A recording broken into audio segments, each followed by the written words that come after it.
Hi there, welcome to Beyond Domestic Violence. It's Grace Hart here, and today we are talking about how to recognize and stop choosing abusive people. Now, the first part is how to recognize. We're going to talk about that probably more so. To stop choosing them, that's a bit of a journey. It can be instantaneous or it can be a long recovery. There's no right or wrong. However, let's start talking about how to recognize. So those who have done a little bit of trauma work they're probably familiar with the traffic lights. You know, the green flags, the red flags, the amber flags. I would like to encourage you to look at them as energies. And so a red light energy, so a person that's a red light, their abuse is pretty overt. It's really easy to see. That's when they're, obviously yelling at you, violent. You can see the manipulation. They're not hiding anything. You can tell they're narcissists, for example. The amber energies, the person who chooses amber, they're a little bit sneaky. They're more the passive-aggressives, the covert passive-aggressive narcissist, for example. So you don't see them coming, but you just feel weird in their presence. And then they're the green lights. They're the green flag people. And they have a spaciousness around them. They have a kindness, and they don't have judgment in the universe. So we're going to go through them one by one. And this is just to show you the energetics of each. It's not a exhausted list. It's just to let you become aware, highlight, if you like, some of what these energies are. So a red light person, they don't have any empathy. They don't have remorse. They don't tend to take the blame. They're always right. They have a superior point of view. And they are right into power and control. They're takers. They don't care about you in the sense of you're either a pawn or you're just part of their game, and as long as you're useful, they'll keep you around and you get discarded if you're not. They minimize anything that you come up with. They laugh it off. They don't take your concerns as anything. Gaslighting's usually around in these sort of people. And their silent treatment can happen as well. Stonewalling. So the real energy is that there's nothing wrong with them. It's always you. It's always someone else or something else that's causing the situation. If you try to get a red personality into any form of therapy or self-worth work, it's not real for them. And it won't be sustainable. They might come once or twice just to seem to be doing the right thing because they've deemed you, worthy enough to keep as a partner or whatever it is. So they'll play that facade if they think it can get them more time. Also, these sort of personalities can go to therapy to actually learn how to abuse you better. So in other words, they sit there pretending that they're going to change, pretending they care, but really what they're doing is just gathering ammunition, gathering information that they can then fire at you. And of course in therapy you tend to sort of discuss things that are more vulnerable to you. So they use that as a way to get that information. They can isolate you from your family, friends by their behaviour. And, it's really all about their needs, being there for them. And they can also project, the problem with you is this, you're judgmental, or you're bad, you're wrong. They also have no capability really to self-reflect. They're not interested because they're perfect. They're not interested in looking at how their personality or choices are affecting you and your world. So that's in a nutshell what the red light personality is, right? The red flag personality. Now, with the red flag personality, just hear the beeping lights, beep, beep, beep, reversing lights and sounds. They're not people that you would like to generate and create with. It's impossible. That you'll just be a property and you'll just be discarded when you're no longer fulfilling their needs. So, and again, when I talked about stop choosing them, I get that's tricky depending on your trauma and where you sit on with that. It might not be as simple as, oh, that's a red person, I'm not going to choose them. I get that. If you've got a healthy personality and a healthy, you're able to have that awareness and take action and have your back, then you recognize them, right? However, if you're traumatized and you're dissociated, it's very challenging for you to be able to not choose them because you buy into the love bombing, you buy into their narrative. Red people tend to create a persona of exactly what you would like to see, and what you're actually falling in love with is you.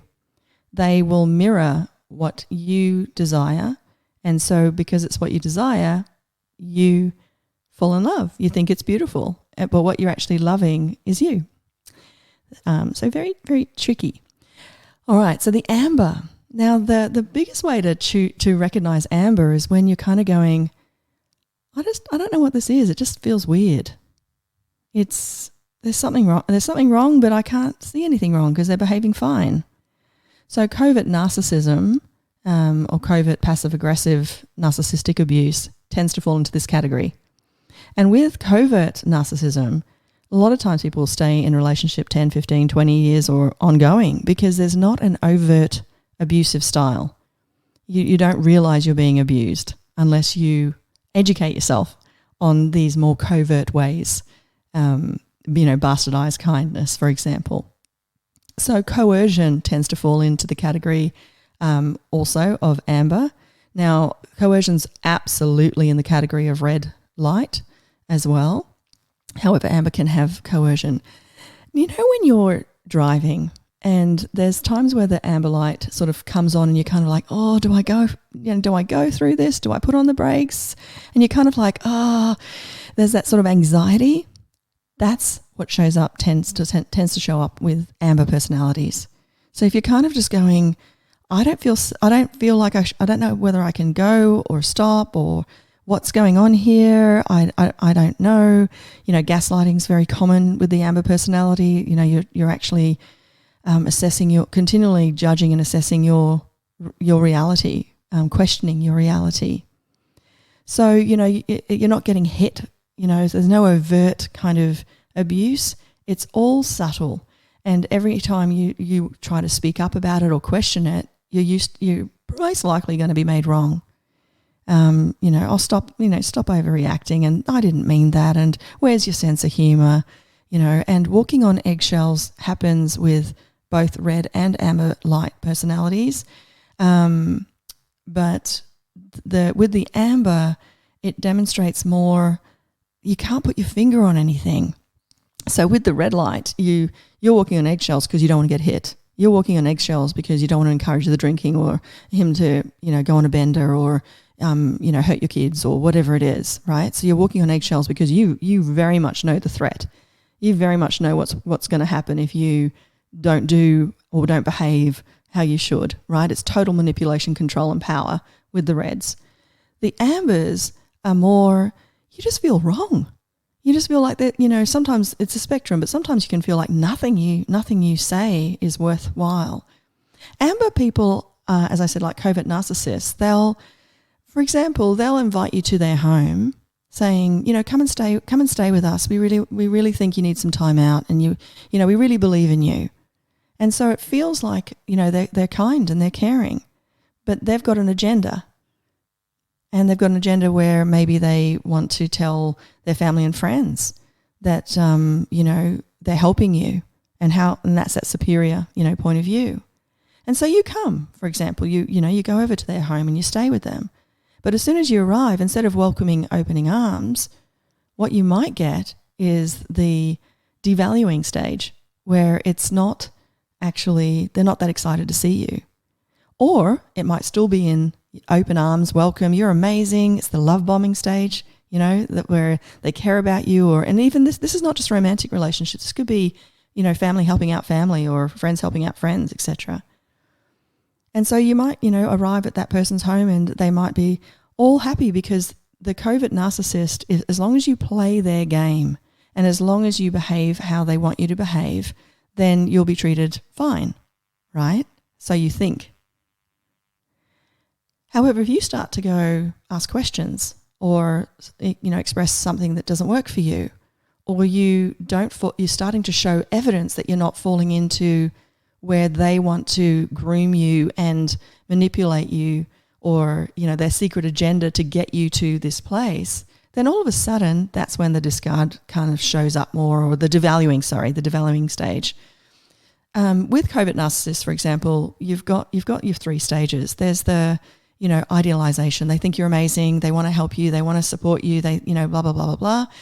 And then it goes into the devaluing. You can flip between the two of those, and that's what's so confusing about the amber. It's like, do they like me? They said they wanted me here, but I feel like I'm, a waste of space. I feel like something's wrong, like they're not quite happy with me being here, or whatever it is. And then if you don't fall into the way they want you to behave, you'll be discarded. And with CNs, the discarding can happen really quickly. Like, you've got 24 hours to get out, or you've got a week or a fortnight or whatever to get out. Or it can just be immediate ghosting. So with amber, there's just this unease. There's just this, I'm not on safe ground here. I'm feeling like I'm questioning, even though they're saying all these things, and even though I've got no proof of anything to the contrary, I just feel like not quite right. I don't feel very worthwhile. I feel like there's a superiority here that they're, So that's the energy of the amber. And then my favorite is the greens. So the green personality is, they're self-reflective. They're willing to look at themselves and go, yeah, I messed up. I'm so sorry. They're open to change, both in themselves and other people. They're generative. They take responsibility, as I said. They walk their talk, and they're also willing to talk. And amber or red, they're not willing to talk. They're just having the conversation that they want to have, and they're using control and power for you to fall into that. Greens don't have agendas. They're just truly, hi, how are you? They're willing to, they don't judge you. They empower you. And there's an ease about them. There's a hopefulness about them. So for those, for example, like I have certain triggers that happen. That's getting less and less now. However, PTSD, for example, chronic PTSD is an injury to the personality. It's an injury to the brain, right? So it's not a disability. It's something that can change. To give you an example, if I was to meet a red personality and let them know that I had chronic post-traumatic stress disorder, they would most likely think, fantastic, I can totally control this person because I'll just learn about their triggers and manipulate them. Straight away, they would have the energy of, you're below them. And the one thing about red personalities is that they have a superpower ability to sniff out the vulnerable. And really what you've just said is, hi, I'm a vulnerable personality. And they've gone fantastic, right? So they'll use their control and power in overt ways to make you wrong, to embarrass you, to create shame with your chronic PTSD. They'll minimize it. They'll joke about it. They'll do anything that, in a covert way as well. Amber people would have the energy of, that's terrible what that happened to you, and I really care about you, and you're amazing. You're amazing how, for example, Grace, you're amazing how you're doing these podcasts and you're making such a difference in the world. And so that's that positive. However, then there'll be this gaslighting element of, it's funny how you've got great stuff, but how come your stuff hasn't gotten out there? Or even better, they might say, hey, you're really good at that sort of stuff, and it'll be even better when you have more clients. It'll be even better when you work out what's going on that you don't want to get out there in the world. Or it'll have this kind of like movement forward, like at the amber lights. Something feels like there's a movement forward, but then there's this also like put on the brakes. There's this weird kind of thing going on. And with amber, you'll start to get into, you'll feel like you need to apologize. So, we've had this situation with the Gabby and Brian, the van life tragedy that's gone on there. And so Brian's got the elements of the covert narcissist. So it doesn't look like he's not caring of her if you were, looking at that. And she looks like or appears like she's the one that's got the instability, right? So anyone that's trained in domestic violence will be able to see straight away he's the covert narcissist, she's the one that's the victim, so to speak, here, and we need to help her and we need to help both of them, right? However, there's this energy of apologizing. So yes, you apologize with a red personality as well as an amber, but with the amber, it looks like what Gabby said. It's like, oh, I've got these problems. I've got, ADHD, or I've got OCD, or, I'm just, I don't mean to be mean. In fact, I'm not mean to him. So it's this energy of he's come in as the covert abuser, the covert narcissist, and has said probably things in a way like, oh, you're so funny with your OCD, and it's kind of mean when you do that, for example. And then if she hears that enough, it's done in a very light, funny way, then you take it on. You take it on like, oh yeah, sometimes I get mean with, and I'm just doing this and that. And so it's a very unusual way to get manipulated. You end up, I heard a criminal profiler say, and I loved it when he said this. He said that, we talk about the wolf in sheep's clothing. And he says, but the covert narcissist, when that pathological side is there, it's actually a wolf in your clothing. Because initially the amber personality, or the covert abuser as well, they present exactly how you want them to be. And you think that they're being, that's who they be. You don't think that they're actually just mirroring what you need to trust and to engage with them and to feel safe with them. And so then when they've got you, when they actually feel like they've got you, that's when the devaluing starts. And the devaluing can look like, with Gabby, it can look like making her OCD wrong, saying that she's never going to be successful with her vlogs and what she wanted to create on Instagram, etc. And so you notice when she says he doesn't believe, she bends forward, and it's this real sadness. It's this and it hurts.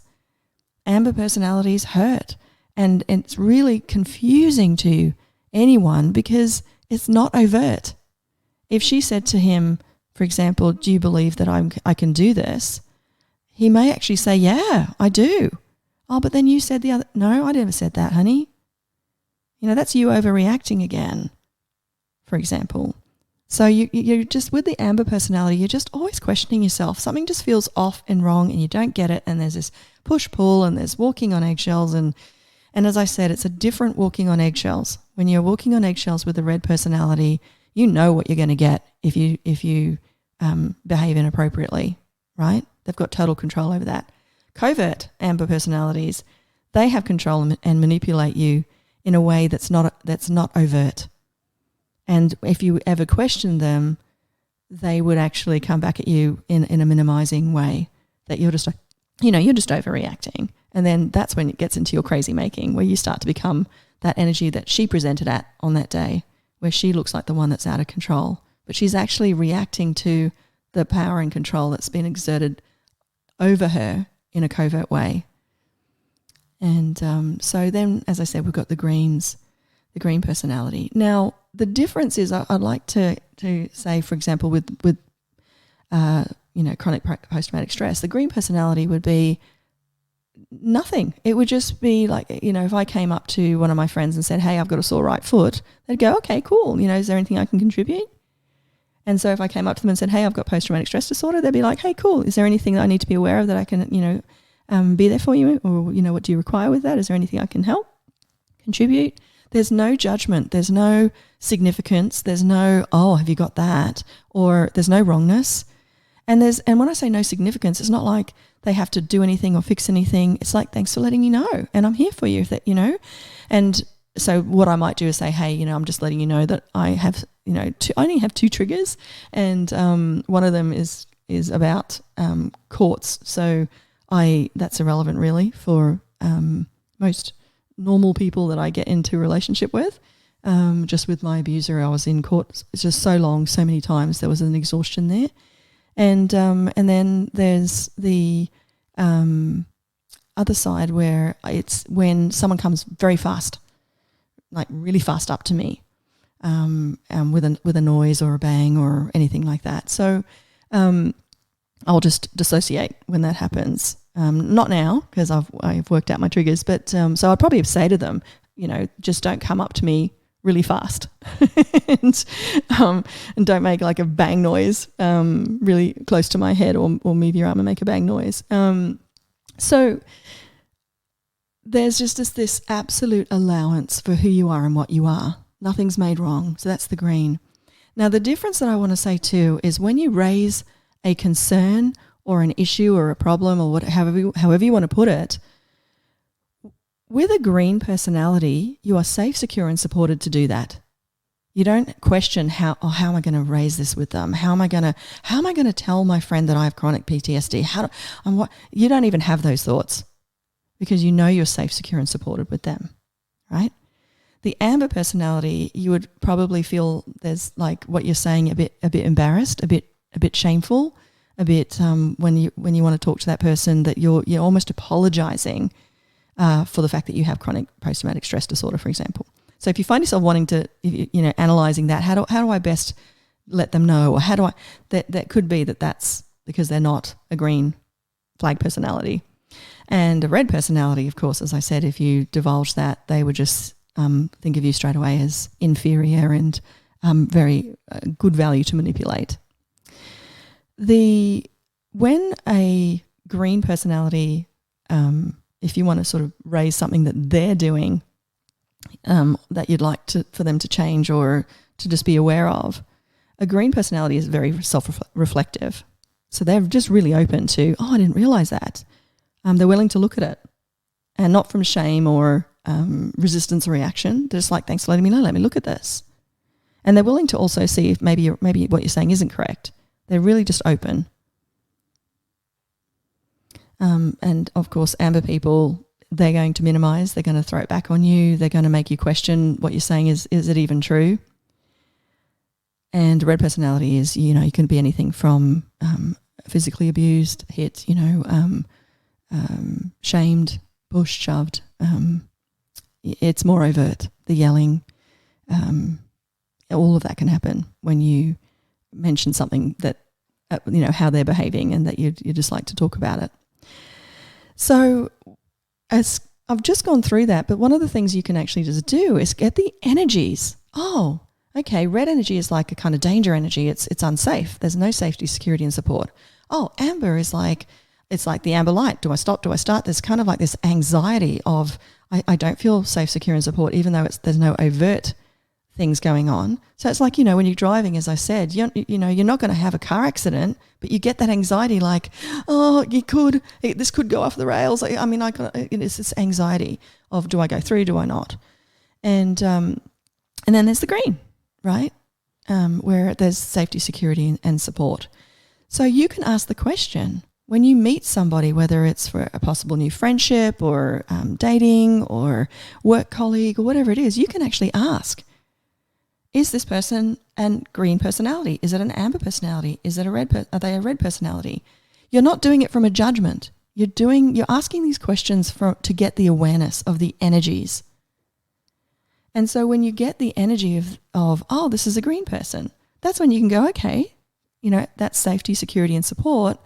And then it's just choice. What would it generate and create if I chose to date them or go out or, join in a partnership, as in a business partnership with them or whatever it is. Now, as much as I've said these are personalities, of course, at times a green person can behave like a red person, like just make a mistake. Just they might have truly just been having an unconscious moment. But the difference is when you pull them up on it and you just go, hey, is it okay are you okay? Like, this is not normal for you to scream or whatever it is. Are you okay? And they go, yeah, I'm so sorry. That's, they look at it in a different way. So just be aware of who is in your life and ask. If you've got a boyfriend or girlfriend, ask, are they? What are they? And as I said, it's not to conclude or judge, and be aware that, green personalities can mess up and behave like an amber and behave like a red. The difference is they will take responsibility. Well, not so much responsibility. They will actually look at it and go, wow, that choice was not a choice that created. I'm truly sorry, and how can I make up for that? And they don't do it from a wrongness. They don't do it from a resistance reaction. They just have got the information. Yep, I behaved in a way that was not okay. And if that hurt you in any way, I'm truly sorry. What can I do to make up for this? An amber personality, you're not going to get that. A red personality, you're not going to get that. And trying to make an amber person a green or a red person a green is like making a dog meow. You can't do it. It's not your job anyway. However, that sort of personality, unless they do some serious kind of self stuff, self-work, it's not really open to them until they choose something different, until they actually realize what's going on there. So hopefully that's given you a little bit of a clue. And if you start to just explore, as I said, who's around you and or when someone does something that's really lovely and you feel amazing, just acknowledge it. Oh, that's a green energy. Just if there's a lightness, that's actually safety, security, and support, right? The other thing is how to stop choosing these people. So the first thing is you need to recognize it. You need to acknowledge it and recognize it, and that's what we just talked about, right? And sometimes that in itself, if we are truly traumatized, we don't want to see that other people are cruel. We don't want to see that other people love manipulating in a way that is unconscious and unkind. We don't want to even know or acknowledge that someone could make choices that, physically hurt, mentally hurt, emotionally hurt, financially hurt other people, right? Now, depending on your spectrum of trauma, depending on how you are, how much trauma is in your body and your energy field, you may have trouble. Even if you know they're a red personality, you may have trouble leaving. And as we've talked about, it takes, sometimes up to 7 times, that's the average, to recognize a red personality and have the courage to leave. We've talked about in, one of the earlier podcasts, it's all about energy. So you might have the cognition that they're a red personality. However, you might not have the energy to leave. So I'm just highlighting that again. Please look at what you can do to actually increase the energy in your body and your field. And when you increase the energy in your body in the field, you'll have more capacity to stop choosing these people. So even though you're being love bombed, you'll have enough energy to go, this is love bombing, I'm taking a self-care act and I'm not going to go out with that person anymore. It takes energy to be able to act on your awareness. So, please understand that you're not wrong if you're staying in a relationship that's hurting you. You'll get there when you get there. You'll, use your awareness on when it's time. However, energy is a really vital factor to giving you what it takes to leave. You will need some energy to leave. So that's probably all I'm going to say now. I've been talking for a long time. So just probably what I want to leave you with is awareness is your only protection, not judgment. And be willing to have your back as much as possible and bring in enough energy to have your back even more and more and more and more. The more energy that you bring into your body, the more space that you have. And the more space that you have, the more possibilities show up for you to be able to leave, for example, or get even more support or information, etc., for you to either not choose them, leave them, or to the point where I see where you've got enough energy, you've got enough space that these people, as in the amber and the red, they don't even engage with you. You're too hard. So that's the world I see, that we are willing to, and it's bravery, guys, it's bravery, be willing to bring in more energy than you have currently. And that's vulnerable, because when you bring in more energy, then things have to change. When you bring in more energy, then you're bringing in more space. And when you're bringing in more space, you're going to start seeing things you might not want to see. You might, become aware of things that really need to change. And when you, perceive it and sense it, you can't unsee it or unhear it, right? So there's a level of uncomfortableness. However, the more energy you bring in, the more space you bring in and be, then you're also going to not only see all the things that I just mentioned, you're also going to see all the dolphins out there. You're going to see, I speak about dolphins, they're the ones that, they frolic and play and they're awesome in the water. But however, if a snake comes, they are also your defender. Well, when I say defender, I don't mean it that way. They just basically keep you safe just by who they be. And so there's a safety, security, and support in these kind of people, the green people, right? So hopefully, that's invited you to look at, where you're being, are you a red person? Are you an amber person? Are you a green person? And again, this is not from a conclusion point of view. It's just from an awareness. Do I have these energies?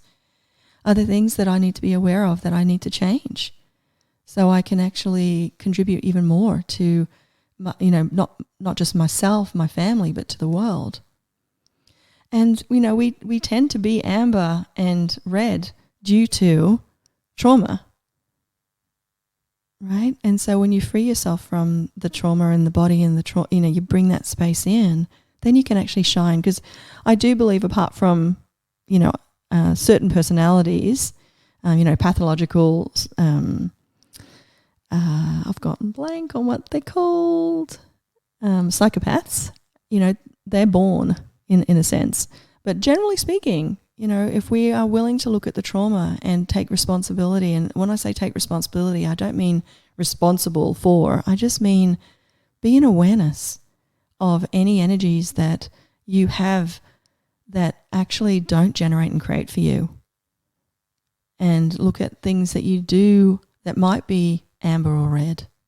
Because you can be a green personality and still have amber and red due to generational trauma in your body, due to indoctrination, due to being in a domestic violence situation where you've actually tried to suck the abuse out of and the wrongness and the shame out of your perpetrator, and therefore now you're feeling that way.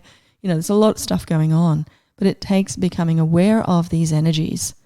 There are energies that are generative and creative, green energies. There are ambers which really just still keep you not choosing and in a place of limbo.